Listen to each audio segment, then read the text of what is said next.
Irmãos e irmãs, a igreja celebra hoje a memória de São Luís Gonzaga, um santo do século XVI. Ele nasceu numa família nobre, né? O pai dele era um dos homens mais próximos do rei da Espanha.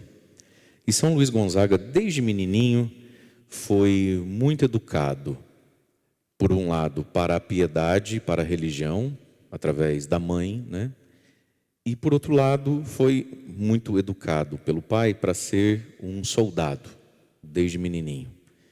Então, conta a história, né, que ele quase se matou sem querer, aos 7 aninhos de idade, todo vestidinho de soldado. O pai dele, ao invés de dar uma roupinha do Palmeiras para ele, mandou fazer uma roupinha de soldado, escudo, lançazinha, roupinha, aquela coisa toda. E aí levou o menino e ele estava brincando com um canhão da época, né? E ele foi mexer nesse canhão sem que nenhum adulto visse, e colocou a bala do canhão dentro do canhão, ele mesmo disparou o canhão, estava com a cabeça perto, quase morreu, né? Mas o pai dele tinha esse sonho para ele, então, que ele fosse um soldado, né? Que ele fosse um general, como o pai era. Mas a fé sempre o atraiu. Então, desde muito novo, ele sentiu um chamado à vida religiosa, ao sacerdócio, né? E com 17 anos de idade, depois de muito debate e contra a vontade do pai, que a muito custo cedeu e permitiu, ele entrou na congregação dos jesuítas, né, na ordem de Santo Inácio. Foi a Roma, então, para estudar filosofia e teologia. E lá se revelou muito virtuoso, né? E apesar de ter sido um menino criado na corte, do bom, do melhor, da Nike, da Lacoste, ele era diferente pela sua caridade, desprendimento, né? Caridade com os pobres, e muito virtuoso na sua pureza. Àquele tempo, apesar do mundo ser muito diferente do que é hoje, um rapazinho de corte com um pai tão rico, aos 17 anos de idade, também já conhecia, tinha a oportunidade de conhecer e conhecer muito o pecado, né? E ele não conheceu porque não quis. Então ele se torna seminarista, né? Mas não chega a ser ordenado padre, com muito pouco tempo que ele está ali estudando, e ele se dedicava aos mais pobres. Aquela comunidade religiosa dele tinha um hospital e atendia muitos andarilhos também. Vem um surto, uma peste em Roma, né? E ele um dia carregando da rua para o hospital, carregando nas costas um andarilho, um homem jogado no chão, que não tinha nada nem ninguém por si. Ele é infectado, então, né, pelo vírus do homem lá, pela peste que está no homem, morre o homem, dali a alguns dias morre ele também. Mas morre já nos odores, né, da santidade, e foi canonizado. E é tido um dos, né, padroeiros da juventude. E em São Luís Gonzaga a gente vê, então, o evangelho de hoje. Onde estiver o teu tesouro, lá vai estar o teu coração. E no fundo, o que é a vida então, meus irmãos? O que a gente está fazendo cada dia da nossa vida? A gente está indo buscar o nosso coração. Essa ânsia interior, né? A gente está indo buscar o nosso coração. E onde é que está o coração do papai do Luís Gonzaga? Está no exército, está em ser muito amigo do rei, que é quem manda em todo mundo. Onde é que estava o coração do Luís Gonzaga, do filho desse homem?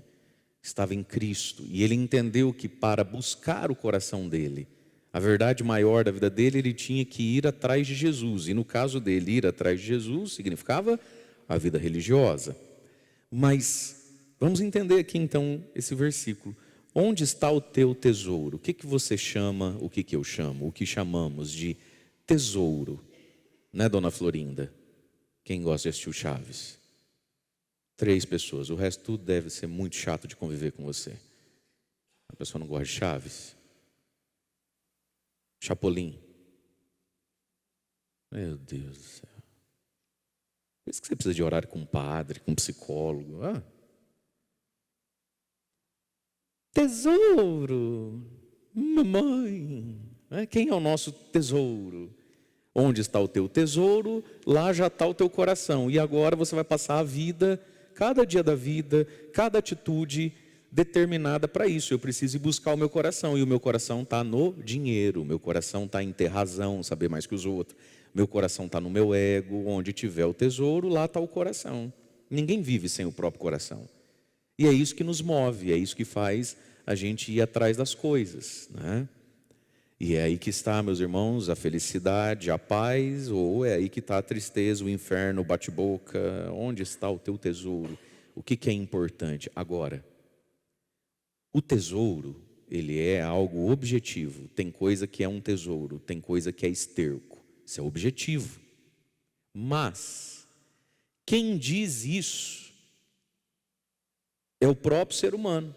Eu posso olhar para Jesus e Jesus objetivamente é um tesouro. O pecado objetivamente é esterco. Mas eu posso olhar para o tesouro e chamar e considerar que o tesouro é brega, cafona, coisa de véia. Hoje em dia não é assim, não precisa todas essas coisas. Você acha que alguém segue tudo certinho o que esse padre fala?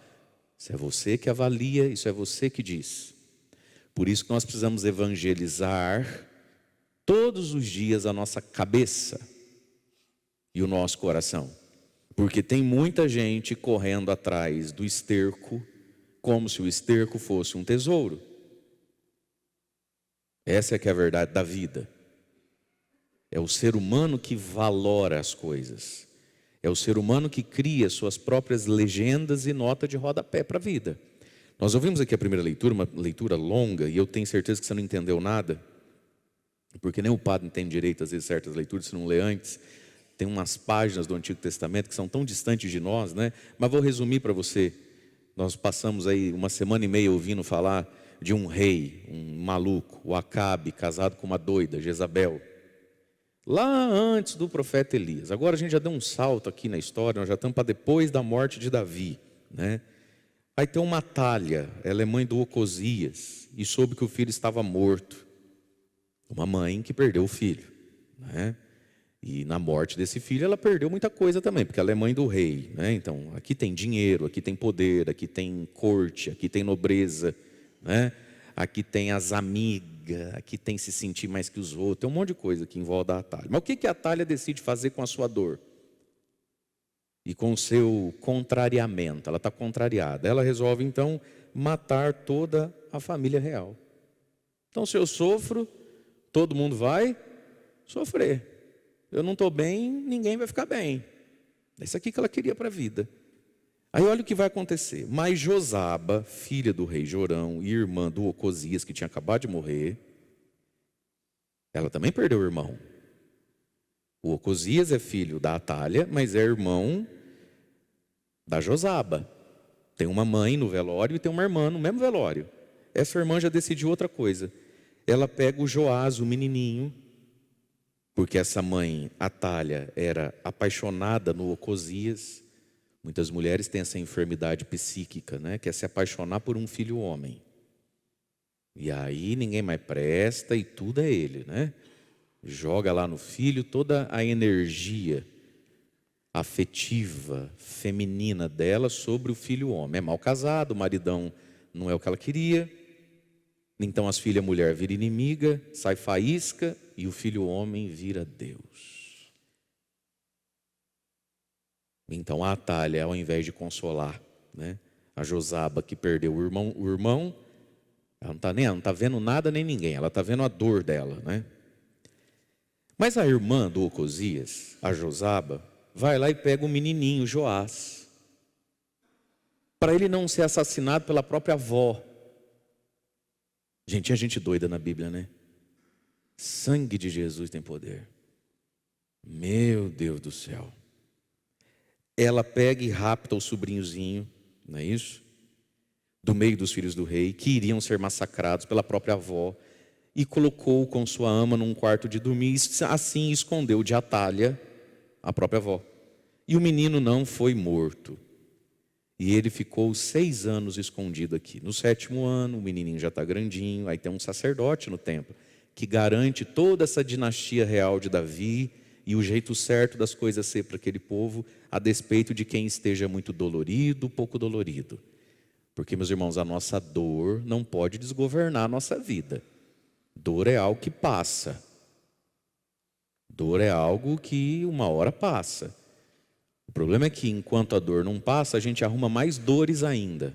Aí na hora que aquela primeira dor passou, agora a gente tem que administrar as outras 10 que a gente causou, porque não teve paciência de esperar aquela passar. Então o Joiada vai ungir agora esse menino como rei, né? Lá no templo. Mas aí, quando a véia aqui, a incansável, a azeda, a amarga, a encapetada da Atalha, sabe então que o menino está vivo e que vai ser ungido como rei, ela arruma todo esse sururu aqui que você viu, começa a rasgar as vestes e a gritar. Pensa o escândalo dessa véia se rasgando toda na frente dos outros. Traição, traição. Não teve outro jeito a não ser que essa véia morresse. Veja, esses textos estão na Bíblia, por óbvio, não é para legitimar, nem para dizer, né? Quem é que tem que matar, tem que morrer. Veja, isso aqui é uma história, uma fotografia de um fato. Essa mulher criou tal situação que não sobrou outra coisa que ela fosse morta, né? Mas aí vai dizer o sacerdote, mas que não seja morta dentro do templo do Senhor, né? Tiveram que levaram ela lá para fora. E aí então começa toda uma reconstrução através desse Joiada e desse pequeno reizinho agora, né? O povo, eles vão, né, destruir o templo de Baal, que o Elias já tinha destruído fazia tempo, mas o povo é mestre em voltar para estaca zero. Vai lá destruir de novo esse tal desse Baal, esses sacerdotes de Baal, não é? E aí então restaurar todas as coisas. Mas veja, meus queridos, onde está o teu tesouro? Lá vai estar o teu coração. E se o nosso tesouro está no nosso ego, na nossa vaidade interior, se o nosso tesouro está em coisas ou pessoas, pode ser que a vida nos visite com uma morte, com uma dor, com uma injustiça, e a gente passe agora o resto da vida correndo atrás disso, como a Atalha passou o resto da vida dela para vingar a dor da morte de um filho. Passou o resto dos seus dias coçando uma ferida. Por que meu filho morreu? Por que não sei o quê? E tem gente que gasta a vida na dor. Por quê? Porque para muitas pessoas, qual é o tesouro dela? A dor dela. Tem gente que o tesouro dele não são as coisas belas da vida. A dor dele o tesouro dele, né? É a dor que ele tem. É a esperança que ele tem de se vingar, de provar, de mostrar, de colocar os pingos no i. E gasta uma vida inteira assim. Mas voltando então para o Evangelho, Jesus então vai dizer aos seus discípulos, nós estamos aqui dentro e no alto da montanha, onde Jesus está fazendo o grande sermão da montanha. Bem-aventurados os, as 9 bem-aventuranças, as práticas da justiça, o ouvistes o que foi dito, eu porém vos digo. E aí foi, né? E aí Jesus, antes de ontem e ontem, a igreja proclamou o que Jesus disse no alto da montanha sobre a oração. Jejum, esmola, oração. E ontem como é que se reza? Não se deve rezar como pagão. Agora Jesus vai começar a falar do relacionamento com os bens materiais, né? E com o nosso próprio ego, dentro dessa dimensão da esmola e da pobreza. Então vamos lá. Não junteis tesouros aqui na terra, onde a traça e a ferrugem destroem, os ladrões assaltam e roubam. Ao contrário, juntai para vós tesouros no céu. Então quem junta o tesouro para mim sou eu. E eu escolho se é aqui na terra, escolho se é lá no céu. Então, por mais que algo seja objetivamente bom, objetivamente mal, sou eu que tenho que ser capaz de intuir isso, inteligir isso e classificar assim, senão eu erro o rumo da vida, né? Então não junta tesouro aqui na terra. E veja, é possível juntar tesouro aqui na terra. Minha gente, o que tem de gente que na verdade quem ajuda ele não é Deus não, quem ajuda ele é o capeta. É que você não lê Bíblia. E quando escuta alguém falando da Bíblia, entra numa orelha e sai na outra. Quem nos prometeu o mundo com todas as suas riquezas foi o demônio. Onde é que Jesus prometeu o mundo? Aliás, pelo contrário, Jesus passava e falava assim, deixa tudo e vem pobre comigo, né? Foi Satanás lá no deserto, na tentação, que falou para Jesus, ajoelha e tudo isso é teu. Então veja, é possível ter uma vida glamourosa, portentosa, luxuosa. E aí você olha e você fala, Deus esqueceu de mim. Não esqueceu de você, é o demônio que está lembrando dele. Meus irmãos, Existem umas místicas, né, e uns misticoides, existem umas coisas assim, então chega a ser inocente, engraçadinho, né? As pessoas associam pobreza, doença com o diabo. Nessas igrejas vigaristas de esquina, e várias delas têm televisão também, né? Como é que a irmã chegou, como é que a irmã tá, não é assim? Quem nunca viu isso? Aí a pessoa, aí fica entrevistando lá o negócio, aí sai da pessoa. E resumo da ópera: eu era pobre, eu tinha uma dor, eu tinha um caroço, eu tinha não sei o quê. Agora não tem doença, né? Já estou abrindo a minha terceira empresa, comprando um carro. Agora eles pegam mais leve que isso, mas até uns anos atrás, enquanto a pessoa falava, para quem estava em casa, ainda passava um clipe atrás, daquele monte de bem material que, por óbvio, não é daquela pessoa, mas, né, o golpe está aí, cai quem quer também. E veja, ele vai criando na cabeça das pessoas, talvez até na sua, que o diabo quer o seu carro. Irmão, o diabo é espírito, ele não precisa andar de carro. Para que Satanás quer um carro? Para que Satanás quer o teu rim? Para que Satanás quer a tua córnea? Para que o diabo quer o teu marido? O diabo não fez de marido. Para que o diabo quer a tua namoradinha? É de uma imbecilidade isso. O diabo não quer te tirar essas coisas. O diabo quer te dar essas coisas. O diabo quer a tua alma, a tua adoração. Ele quer o teu olhar para ele. E para isso ele vai te dar um carro, vai te dar um apartamento, vai te dar terra, vai te dar boi, vai te dar o que tiver que te dar para ter você. Mas tem muita gente que acha que o diabo quer levar as nossas coisas. Ele não quer nada com as nossas coisas, gente. Eu nunca vi o demônio andando de carro. Nunca vi o demônio andando de carro. Nunca vi o demônio na beira da cerca de um sítio falando: gente, olha essas vacas, que coisa linda, é tudo minha. O demônio não toma leite. O demônio não tem conta no banco. O demônio não sabe se a soja subiu, se a soja desceu. O demônio não faz selfie, bochecha com bochecha, para provar para as amigas que desencalhou. Isso, o demônio não tira, o demônio dá. Ajoelha para mim que eu te dou as coisas. Então vamos voltar. Não junteis tesouros aqui na terra. Tem muita gente cheio de tesouro na terra, eu não sei por que você tem inveja. Nem todo tesouro foi Deus que deu. Conserta essa tua fé infantilizada aí que você tem. Ao contrário, juntai para vós tesouros no céu. Existe um lugar chamado céu. Existe algo que a Bíblia chama de galardão, de recompensa. Tesouros no céu. Lá nem traça, nem ferrugem, nem ladrão toca, machuca, nem morte, nem doença, tem algo intocável. Onde é que as coisas ficam intocáveis? Inacessíveis a qualquer tipo de mal? No céu. Tudo que não está guardado em Deus e no céu é suscetível à traça, à ferrugem, à injustiça, né? E aí então Jesus disse: porque onde estiver o teu coração, onde estiver o teu tesouro, lá vai estar o teu coração. É por isso que você está indo nessa direção, que está indo para o bem ou para o mal. E aí, Jesus vai falar da fonte, né? Ou da janela dos nossos desejos, que é o olho. Olha que interessante. Esse arquétipo humano, a vida humana, ela tem alguns símbolos que falam de nós por inteiro, com a mão. Nossa mão é um arquétipo, é um símbolo, não é isso? Dependendo do que você está vivendo, o que você fala? Ai, falando, desculpa, olha que situação, eu estou de mãos atadas, eu não tenho o que fazer. Mãos atadas é um símbolo, qualquer cultura entende. Se uma pessoa dizer assim, estou de mãos atadas, estou impossibilitado, não sei o que fazer, queria fazer e não sei o que fazer, sei o que fazer, mas não tenho o poder de fazer, né? O olho também é um arquétipo nosso. Jesus diz, o olho é a lâmpada do corpo. Se o teu olho é sadio, é são, é saneado e é santo, vem tudo, essas palavras vêm tudo da mesma origem. Sadio, santo, saneado, saneamento, saudável, próprio para consumo, né? Se o teu olho é sadio, todo o teu corpo, todo o teu ser e existência ficará iluminado.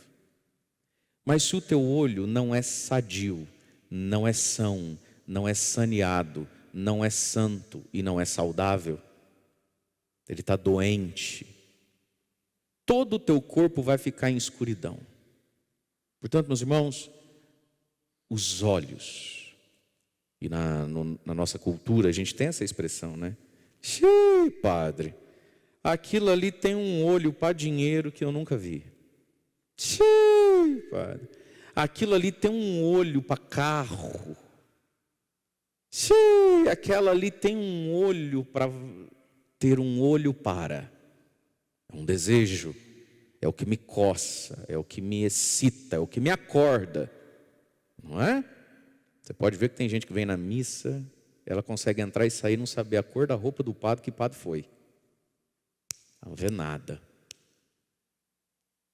Mas dependendo do assunto que o padre fale na homilia, não pode até falar baixinho, nem precisa dar os gritos que eu dou de vez em quando. Pode falar baixinho, a pessoa ela acorda. Ele falou de dinheiro, ele quer o nosso dinheiro, o que ele quer vender agora para nós? Só fala de dinheiro. Se eu estiver falando de Jesus, das boas obras, do Espírito Santo, eu tenho que dar uns gritos no microfone. Mas se for dinheiro, muito, pode falar baixinho. Então, né, meus irmãos, o dinheiro... Ele falou dinheiro. Cada um tem um assunto que o acorda. É o assunto que tem o meu olho, que tem o meu foco, que tem a minha atenção, que tem a minha energia. Não tem coisas que nos acordam? Que nos atraem, que nos interessam? Então Jesus disse, se o teu olho...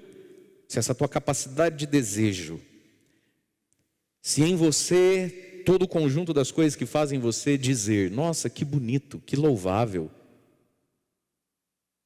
que é o mesmo lugar que diz, ai que chato, ai que brega, ai que cafona, precisa dessas coisas? Deus me livre, ai que horror. É todo o mesmo lugar em nós. Que Jesus usa essa imagem do olho, que é o buscar. Porque quando a gente está muito curioso, ou muito atraído, a gente chega a afinar os olhos, sim ou não? A gente fita as coisas. Uma coisa você está olhando, depois você reparei.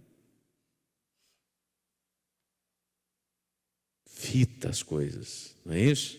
Aquele olhar fininho de japonês, né? Aquele olhar fininho, a pessoa... Tac. A agulha no palheiro, né? E tem gente que acha agulha no palheiro.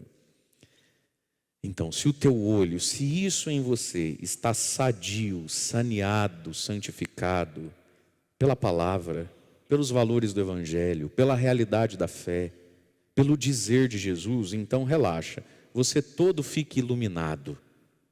E quem tem luz não tropeça, né? Quem tem luz vê a pedra, desvia. Quem tem luz não anda amedrontado, assustado. Porque quando tudo está escuro, a gente se machuca, tropeça e cai e vive com medo. Não é verdade? Ficar no escuro é um negócio difícil. Quantas vezes no escuro, um barulhinho lá na cozinha, você fala, misericórdia, tem ladrão. Não é assim? Tem ladrão. Tem ladrão? Acende a luz para ver. Não é um gato. Ele entrou ali, pulou, bateu o rabinho no copo, caiu. Não tem nada de nada. Só acende a luz. A luz que é Cristo, meus irmãos. Quanto medo existe nesse mundo, né? Quanta paranoia existe nesse mundo. Quanta ansiedade existe nesse mundo. Quantos ruídos nos atemorizam, nos deixam fora de nós, né? Nos deixam paralisados e nos fazem correr para trás. Era só acender a luz, e essa luz é Cristo e a sua palavra. As pessoas dizem assim, não, padre, mas eu sou uma pessoa de fé. É nada, você é pessoa de fé. Você tem suas crendices. Você tem uma crendice em Jesus Cristo, porque mora no noroeste do Paraná, não teria como ter crendice em Buda. Mas se você fosse meio japonês, meio oriental, você teria uma crendice no Buda. Se você fosse meio africano, você tinha uma crendice naquelas coisas lá. Meus irmãos, muitas pessoas dizem que tem fé, não tem fé. O que é fé? Fé é quando a palavra de Jesus é que ilumina e diz as coisas para mim. Se é bonito ou feio, se é tesouro ou esterco, se pode ou não pode, se eu vou ou não vou. Quando a palavra dele é o motivo pelo qual eu faço ou não faço, ele é o meu critério. Isso é fé. E o que tem de gente que jura que tem muita fé, quando na verdade você não tem fé, você tem uma crendice num tal Jesus. E assim como tem gente que bate um tambor para alcançar alguma coisa, tem gente que tem uma crendice que em água benta, mas no fundo, vive nas trevas igual, vive no escuro igual. É só uma crendice. Mas se o teu olho, amigo, está doente, está adoentado e está contaminado, então, né? no avesso do são, saudável, sadio e saneado? Pela carne, pelo ego, pela dor, pela mentira, pela ilusão, pelo hoje em dia assim mesmo, pelo que tem, o que não tem, pelo ficar se comparando com os outros para ficar se justificando. Não, mas eu sou bom, olha ela como ela é ruim. Muita gente vive como se no inferno não tivesse vaga para todo mundo, né? Esse que é o problema. Tem gente que vive como se no inferno não coubesse todo mundo. Então a pessoa fala assim, mas ó ela, ó ela, ó ela. Como se tivesse nota de corte para ir para o inferno, sabe? Ufa, não me coube. Só cabe 10 imbecil no inferno. Como eu sou o 11º nessa lista, ufa. Não, meu filho, cabe todo mundo. Se o teu olho está doente, dessas coisas todas. Se o teu olho, pai do Luiz Gonzaga, está doente pelo brilho da corte e as pompas do rei, você todo fica em escuridão. O que você vai falar, o que você vai pensar, o que você vai sentir, o que você vai buscar, com quem você vai conviver, o que você vai alimentar dentro de você. Todo o teu corpo ficará na escuridão. E aí Jesus termina dizendo, ora, se a luz que está em ti, que é o desejo humano. Gente, o que ilumina, o que faz a vida valer a pena é o desejo. É o desejar. É o sair da cama. Se isso em você está morto, se isso em você está desviado, se isso em você está em escuridão, como será grande a tua escuridão? Portanto, hoje, meus amados, peçamos ao Senhor que na sua infinita misericórdia venha ao encontro dos nossos limites e venha ao encontro dos nossos olhos. Venha ao encontro desse lugar em nós, a nossa alma que deseja, que anseia, que repulsa, que se atrai e que o Senhor, pelo poder do Evangelho e da Eucaristia, nos limpe para a gente ser são, saudável, santo e saneado. Deus nos quer em luz. Em luz, enxergando se é mesmo nessa estrada que eu devia estar andando, né? Porque toda estrada vai dar em algum lugar, né? Vai dar em algum lugar. Tanto que o final desse grande discurso de Jesus é a última fala de Jesus no alto da montanha. Façam, portanto, todo o esforço que você conseguir para entrar pela porta estreita.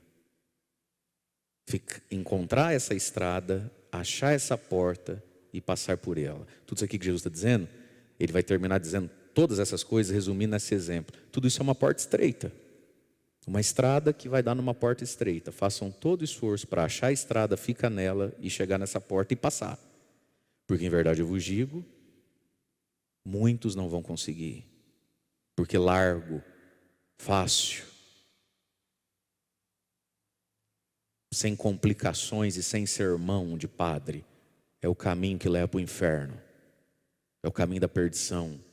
Dá para andar até no escuro. Vai chutando as pedras mesmo. Então que hoje o Senhor seja a nossa própria luz, né? Para a gente enxergar bem a nossa estrada e ver se é essa que está no rumo da porta estreita.